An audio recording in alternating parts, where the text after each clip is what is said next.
In the Yoga Sutras, Patanjali gives the two general means of practice.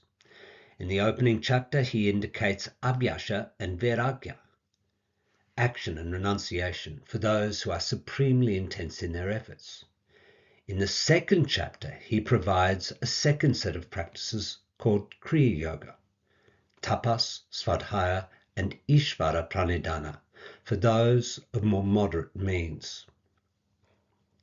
He then goes on to define the eight-limbed Ashtanga Yoga, made up of yama, niyama, asana, pranayama, pratyahara, dharana, dhyana, and samadhi.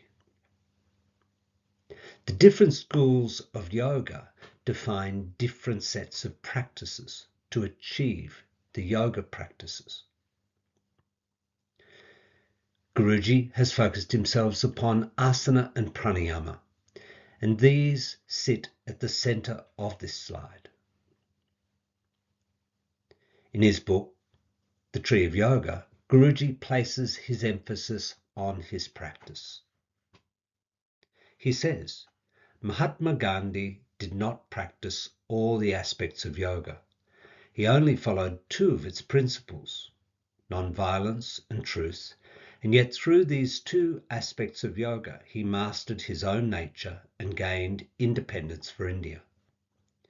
If a part of Yama could make Mahatma Gandhi so great, so pure, so honest and so divine, should it not be possible to take another limb, namely asana, and through it to reach the highest goal of spiritual development?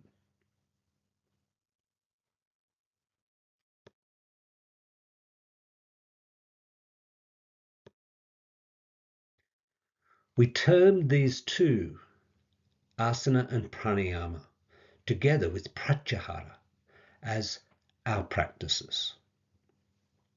So we have the yoga practices, defined by Patanjali, the 8 disciplines applied within our practice.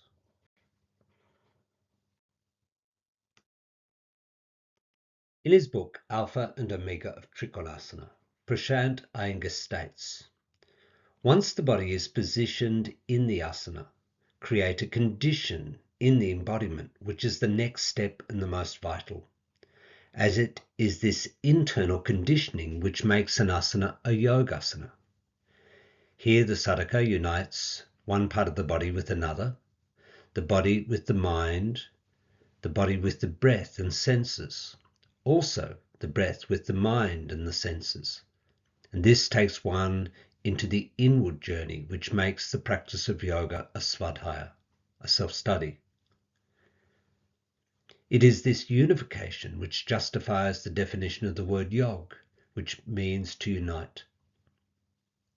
Merely doing an asana by the body, through the body, and for the body is not yog.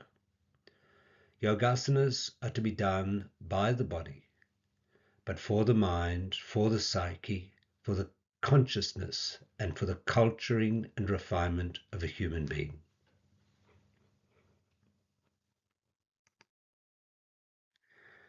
Yoga is often described as a study of consciousness, and as a study of consciousness, it is a study of cause and effect, the way desires and results so often differ.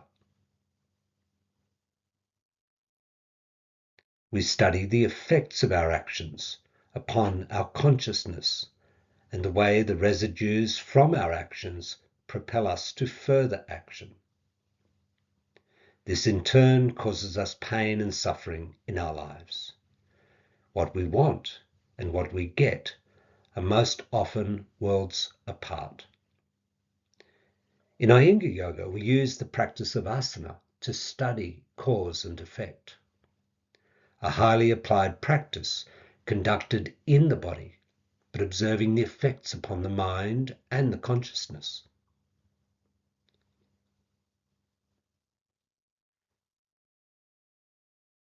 To quote Iyengar,